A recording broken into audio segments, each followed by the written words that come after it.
नमस्कार। मैं डॉक्टर मनोज कुमार त्यागी आपके समक्ष आज एक नए प्रकरण पर चर्चा करने के लिए उपस्थित हूँ। इसके पहले के वीडियो में मैंने दर्शन से क्या तात्पर्य है और तत्व मीमांसा meaning of philosophy and metaphysics पर बात किया था। आज हम लोग उससे आगे थोड़ा बढ़ेंगे। तत्व मीमांसा और शिक्षा के बीच में क्या संबंध है? What is the relationship between metaphysics and education? इस प्रकरण की बात करेंगे। मित्रों, तत्व मीमांसा में पूछे जाने वाले प्रश्न मौलिक और सैद्धांतिक होते हुए कहीं न कहीं शिक्षा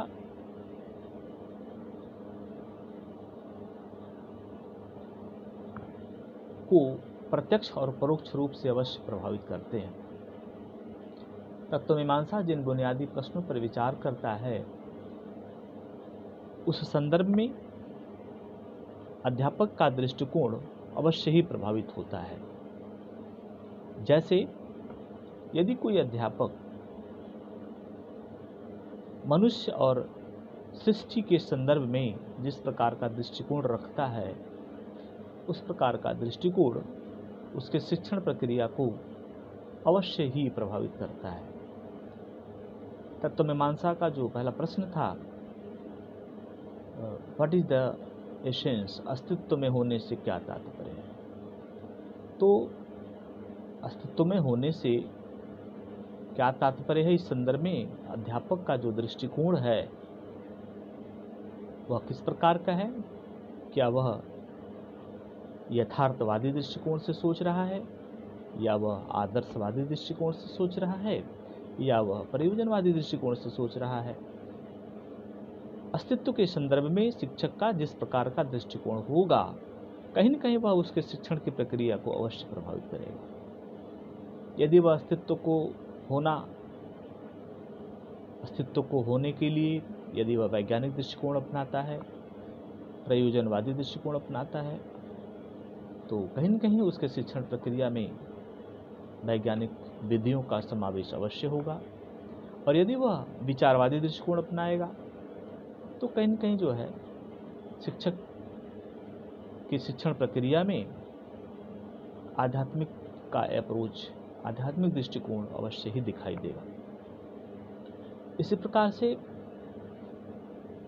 मैंने चर्चा किया तत्व मीमांसा के अंतर्गत कि nature of God or ultimate reality, ईश्वर या अंतिम यथार्थता की प्रकृति क्या है? ईश्वर के संदर्भ में अंतिम यथार्थ क्या है? इस प्रकार का जो प्रश्न है तत्व मीमांसा के अंतर्गत, इस पर यदि अध्यापक अपनी दृष्टि डालेगा तो अवश्य ही ईश्वर के संदर्भ में जो उसका दृष्टिकोण है वह उसके शिक्षण प्रक्रिया को अवश्य प्रभावित करेगा। यदि वह ईश्वर के संदर्भ में एथेइज्म में विश्वास करता है, निरीश्वरवाद में विश्वास करता है, या वह देइज्म ईश्वरवाद में विश्वास करता है, या वह एथेइज्म तटस्थ ईश्वरवाद में विश्वास करता है, या वह पंथेइज्म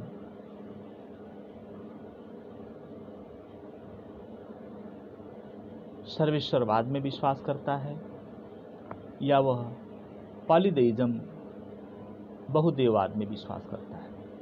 ईश्वर के संदर्भ में उसका जो दृष्टिकोण है वो किस प्रकार का है? वह सर्वेश्वरवादी है, या वह ईश्वरवादी है, या वह तटस्थ ईश्वरवादी है, या वह सर्वेश्वरवादी है, या वह बहुदेववादी है? इस प्रकार का जो दृष्टिकोण है शिक्षक का वह कहीं न कहीं उसके शिक्षण प्रक्रिया को अवश्य प्रभावित करता है। एक और प्रश्न था तत्व मीमांसा के अंतर्गत, स्वतंत्र इच्छा शक्ति एवं नियतत्ववाद, free will and determinism, indeterminism and determinism. अनियतत्ववाद, नियतत्ववाद। शब्दों का फेर है, थोड़ा ध्यान दीजिएगा। डिटर्मिनिज्म, नियतत्ववाद। इनडिटर्मिनिज्म, अनियतत्ववाद। सेल्फ डिटर्मिनिज्म, आत्मनियतत्ववाद। फैटलिज्म, भाग्यवाद। इन चारों बिंदुओं पर मैंने अपने पूर्व के वीडियो में डिस्कस किया है आपसे। इनडिटर्मिनिज्म, अनियतत्ववाद, कहीं न कहीं मनुष्य की जो इच्छा शक्ति है, मन है, वह अपने विकल्प चुनने के लिए स्वतंत्र है, फ्री है, वो फ्री विल। डिटर्मिनिज्म, नियतत्ववाद, मनुष्य की इच्छा शक्ति विकल्प चुनने के लिए स्वतंत्र नहीं है। उसकी नियति है कि पूर्व में बनाए गए नियमों का पालन करे और अपनी इच्छाओं का दमन करे। उसकी नियति है कि वह पूर्व में बनाए गए नियम का अनुसरण करे, अर्थात उसकी जो इच्छा शक्ति है वह स्वतंत्र नहीं है। तीसरी बात, सेल्फ डिटर्मिनिज्म, आत्म नियतत्ववाद। वह उसकी जो इच्छा शक्ति है वह न ही स्वतंत्र है और न ही वह किसी नियम के अधीन है, बल्कि वह अपने आत्मा के द्वारा संचालित होती है। इस पर मैंने विधिवत चर्चा किया था। फैटलिज्म, भाग्यवादी, उपयुक्त तीनों तरह के विचारों को विश्वास ना करते हुए अपने भाग्य को मान के चलता है। मेरे भाग्य में ही ऐसा लिखा है। ये जो फ्री विल एंड डिटर्मिनिज्म के संदर्भ में इस प्रश्न पर शिक्षक जिस प्रकार का अपना दृष्टिकोण रखेगा, वह कहीं न कहीं उसके शिक्षण प्रक्रिया को प्रभावित करेगा। फ्री विल एंड डिटर्मिनिज्म, स्वतंत्र इच्छा शक्ति एवं नियतत्ववाद, यह वाद शिक्षण प्रक्रिया में अनुशासन के नियमों के निर्धारण में मदद करता है। अध्यापक का दृष्टिकोण या उस शैक्षिक संस्थान का दृष्टिकोण यदि वह इंडिटर्मिनिज्म है तो वह अपने छात्र को स्वतंत्रता प्रदान करेगा।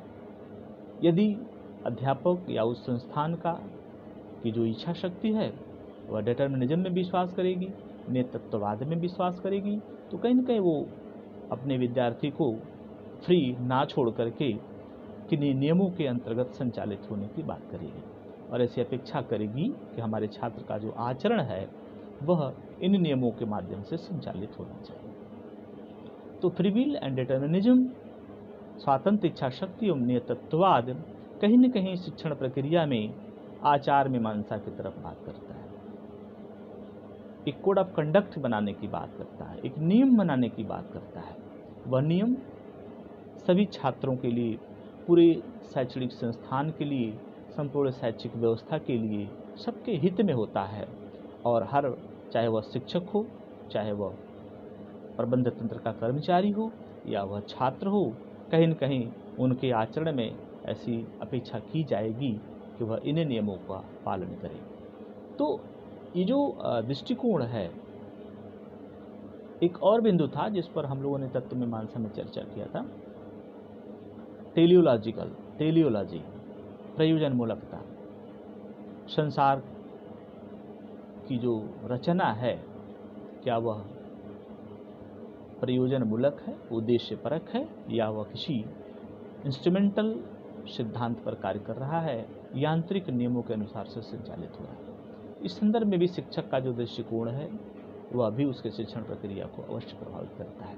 मित्रों, तत्व मीमांसा के जो बुनियादी प्रश्न हैं, कहीं न कहीं वह शिक्षा के बुनियादी प्रश्नों से संबंधित है और शिक्षा के इन प्रश्नों को अवश्यमेव प्रभावित करते हैं। कभी कभी एक संकट आ जाती है कि जब क्लास में, कक्षाओं में किसी प्रकरण पर व्याख्यान देते समय अध्यापक अपनी जो व्यक्तिगत विचारधारा है, अपना जो व्यक्तिगत दर्शन है, उसको छुपा नहीं पाता। उसके व्याख्यानों में, उसके व्यवहारों में, उसके सैद्धांतिक जो पक्ष हैं, जो तत्व मीमांसक प्रश्न हैं, उसका जो दृष्टिकोण है वह कहीं न कहीं अवश्य परिलक्षित होता है। तो मित्रों, हम सभी शिक्षकों को, आप भी आने वाले भविष्य में अध्यापक हैं, हम सबको कक्षाओं में अपने छात्रों के समक्ष जब किसी बिंदु पर अपने विचार प्रस्तुत करना चाहिए तो बहुत ही सावधानीपूर्वक, बहुत सावधानी के साथ जो यथार्थ है, जिस बिंदु पर, जिस प्रकरण पर आप बात कर रहे हैं उसी की बात करें, और जो आपका व्यक्तिगत दृष्टिकोण है, जो व्यक्तिगत दर्शन है, वह कहीं उसमें आड़े नहीं आना चाहिए। हमें बहुत ही सजग होकर के अपनी बात कक्षाओं में रखनी चाहिए। इस प्रकार हम लोगों ने यह जानने का प्रयास किया कि तत्व मीमांसा और शिक्षा के बीच में क्या संबंध है। तो हम निष्कर्ष रूप में कह सकते हैं कि तत्व मीमांसा के जो बुनियादी प्रश्न हैं वह शिक्षण व्यवस्था के पाठ्यक्रम, अनुशासन, शिक्षक के आचरण, छात्र और शिक्षक के आचरण अर्थात अनुशासन, पाठ्यक्रम और शिक्षा के उद्देश्यों को अवश्यमेव प्रभावित करते हैं और इनके निर्धारण में कहीं न कहीं अपना महत्वपूर्ण योगदान देते हैं। ये संक्षिप्त व्याख्यान आपके समक्ष प्रस्तुत था। यदि इसमें कोई त्रुटियां हुई हों तो आपके सुझाव अवश्य आमंत्रित हैं। नमस्कार, सुप्रभात, धन्यवाद।